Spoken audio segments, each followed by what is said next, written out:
تعاد اللغة بينين الصينية الرموز الصوتية للغة العربية، وهي فونوغرافية، بينما الرموز الصينية إيدوغرافية.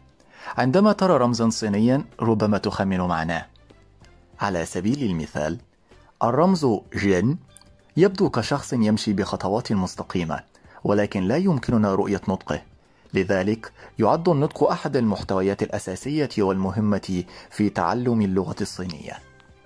من خلال الأساس الصوتي السليم يمكنك تعلم اللغة الصينية بسهولة في الدراسة المتقدمة التالية.